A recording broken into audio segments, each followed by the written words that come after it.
Hey, I'm Rachel Ngom from she'smakinganimpact.com, and I have just a really cool quote to share with you. I'm pretty sure this is from Stephen Furtick. Of course, when I wrote it down, I didn't add that part, but it's so good, I had to share it with you.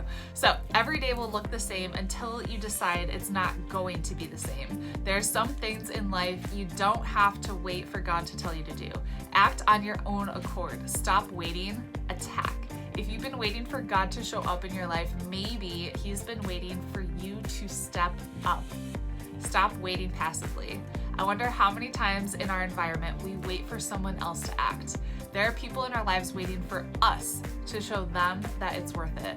Live the life you were created to live. It's not just about me. There's a bigger story that's being played out. Be unstoppable. Today is the day. Make sure to head to she'smakinganimpact.com. I've got my free Pinterest cheat sheet for your Pinterest masterclass. It's going to help you crush it with Pinterest and get more leads and sale into your business. I'll talk to you later.